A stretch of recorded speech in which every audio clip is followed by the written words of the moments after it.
Hey, what's up, Sports to the Bone family? What's up? What's up? How are you guys doing? Welcome back to another video. Hope everybody is doing okay now. All right, so in this one, I have a very interesting topic that I want to share with you guys. You know, the ICC, they are the governing body of international cricket. And whenever they put out their rankings, it's always very interesting. Sometimes we look at it and, sometimes we don't agree based on what we see the players do and based on what the numbers are showing. But nonetheless, it's something that we tend to look at when the stats are made known or when the stats are published. Yesterday, I looked at the current T20 batsmen and bowlers that are in the top 10, right? So in this one, I am going to be zooming in on the all-time ODI top 10, all-time T20 top 10, all-time test, right? Top 10, and that is for both bowlers and batsmen. And I must say that a couple of West Indians, they are nowhere near close to the top, right? Or in the top 10. Some of the guys that we absolutely loved and when they were playing and really respect them, in terms of how they carried themselves on the cricket field and how they did their job. Now, as I said, all of the stats here would have to do with international cricket. So say, for example, somebody like a Chris Gayle that was extremely dominant at the franchise level. He's nowhere near the top 10 in T20 cricket based on what ICC is saying here. And I am thinking they use the amount of games that played, the amount of runs or the average or, whatever it is that they use to come up with this. And it's a pretty interesting list. So what I'm going to do, I am going to go through the T20 top 10 batsmen first of all time. And then I'm going to go through the bowlers, the T20 top 10 bowlers of all time. I don't necessarily agree with this listener, but I guess ICC, they are the ones with all the stats. So at number 10, they have Faf du Plessis, right? And we know how good Faf du Plessis international career, went, I think he called it quits where international cricket is concerned. He is at number 10 for them. At number 9, they have McCullum, Brendan McCullum, that is. I can understand him being on the list. Probably would have wanted to even see McCullum a little bit higher, but he's at number 9, the former New Zealand wicketkeeper batsman. At 8, they have Rahul, the opener from India. Sometimes, he bats at number 3 from time to time. Very, very good. His international career going very good. At 8, they have Alex Hales. Yes, man. We know Alex Hales, very, very powerful hitter of the ball. Not really playing a lot of international cricket these days, right? They have Owen Morgan next. His run of form over the last 2 years not so good, but prior to that, he was one of the most dominant T20 batsmen to really play the game at the international level. Very good, right? Then they have Kevin Peterson, the former England top order batsman.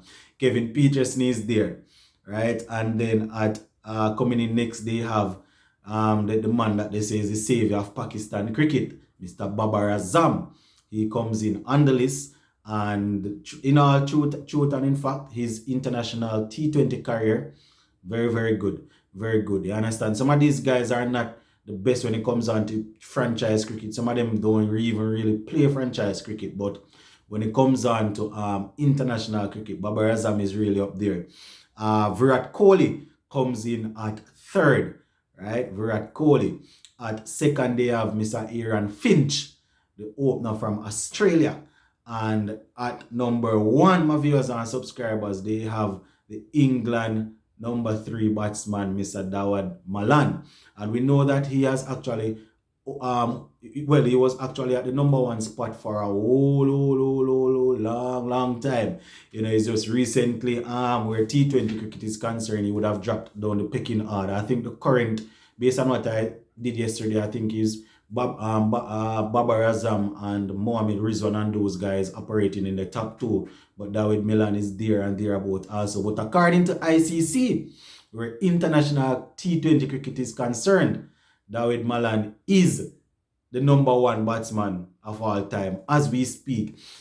As you go along and people continue to play the game, then the thing will change. But according to them, as of now, he's number one. Right, where the bowling is concerned now. Well, before I even move, Christopher Henry Gale. You see, because I say I'm going to talk about the top 10, I didn't even remember. Christopher Gale, arguably the best T20 player of all time, right? Because of what he would have achieved at the franchise level. You know, the man is at number 15. Yes, my viewers and subscribers, when it comes on to the international ranking, he's at 15. As I said, I know a lot of persons don't pay attention to these rankings, but I'm giving you based on what is on the ICC thing. So Gale is at 15, right? At number 10 for the bowling, you have Imran Tahir, who is still going on strong. 9, you have Hasaranga from Sri Lanka. You have Josh Hazelwood. I think he's currently the number 1 T20 bowler, if I'm not mistaken. Then you have Afridi, right? The real Afridi, Shiny Afridi, right? So he comes in there. Then you have Rashid Khan, the genius from Afghanistan, still doing it big, right? Then you have Sunil Narayan. Sunil Narayan, the West Indian spinner. At one point in time, he was actually number 1 for a good period of time. We have a next West Indian on the list, you know. You have Shamsi coming in next. At number 3, you have Vittori, Daniel Vittori, the genius from New Zealand. And at number 2, we have a man that held the number 2 spot for a good while in his career, international career, Samuel Badri, right? Now doing some commentating. And at number 1, we have Omar Gould. So that is it, my viewers and subscribers. Not even Lasith Malinga is anywhere close in that top 10 there. So that is what ICC is saying, and I'm just going through and giving it to you guys, right? Where the ODI batting is concerned. No, King Brian Charles Lara. King Brian Charles Lara, my viewers and subscribers. You are definitely going to hear where he's at. So at number 10, they have probably one of the smoothest stroke player to have played the game, right? Hashim Amla. You know, I remember the first time, I don't remember if it's the first time that Amla came to the Caribbean, right, in a tour, and I think the guy got maybe about 3 centuries, if I'm not mistaken. I don't remember if it was an ODI series, but man, I think it was the first time I was actually seeing Amla in the Caribbean. I don't remember the year, but I know I was still in high school, and boy, I tell you, every minute I hear, and it's another boundary by Amla. It's another boundary by Amla. Amla is at number 10. At number 9, they have Mr. 360. 360 from South Africa, AB de Villiers. He comes in at 9. We know him to be a very, very good T20 player, but that man would have accomplished a whole lot in Test and ODI also. At number 8, is this 8? They have Brian Charles Lara. Yes, my viewers and subscribers, Brian Lara is in the top 10, but probably not as high as, you know, we would have thought. But if you guys know the records of the other players, maybe you won't be too perturbed that Lara is that far down.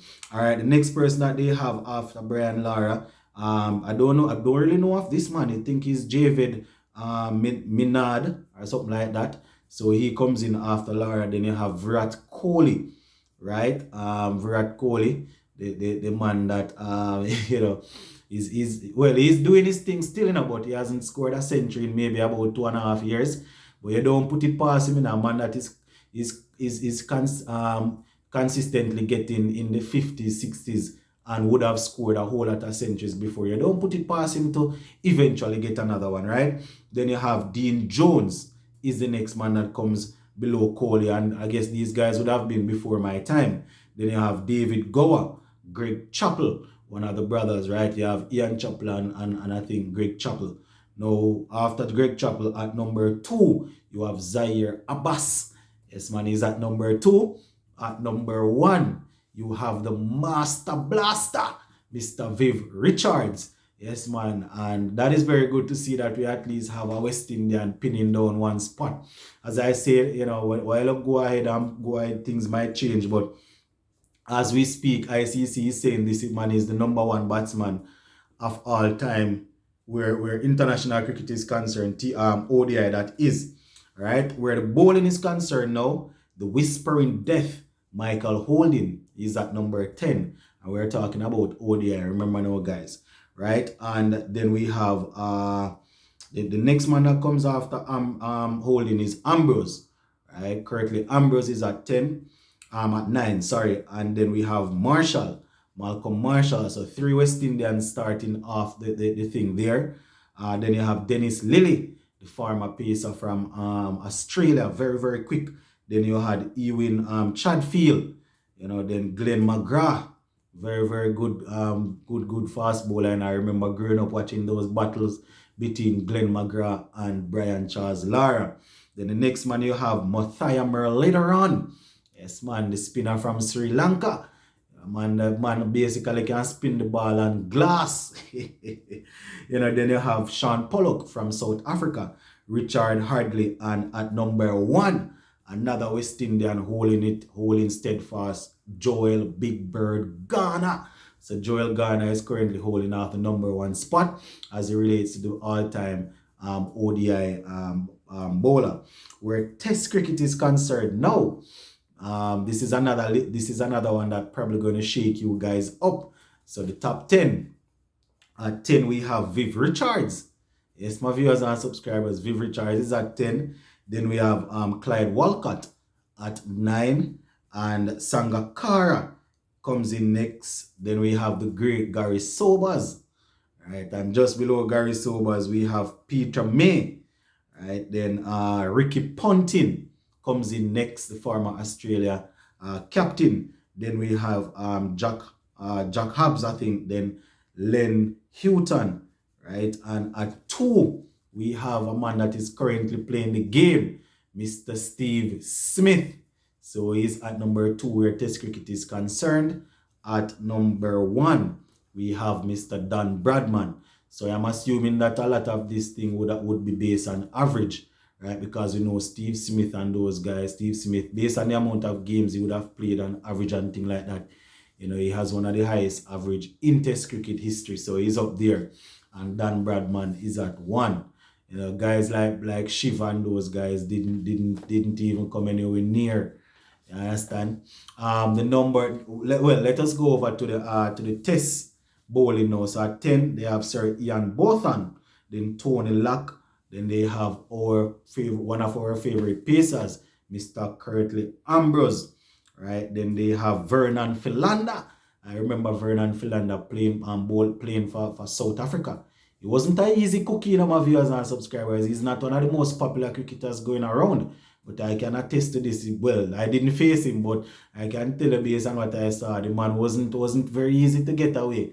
And he took a lot of wickets also, right? Then they have Glenn McGrath, Cummins, Muralitharan again. Then they have Imran Khan, right? Then they have Greg Ladderman, and Sydney Barnes is holding off the number 1 spot. So according to ICC, those are the top 10 in all the formats, T20, ODI, and Test cricket. Whether you like it or not, I can't do anything about it.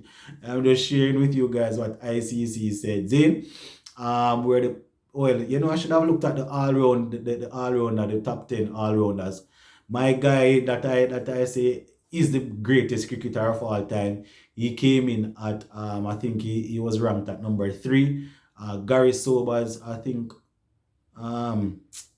there are 2 persons above him.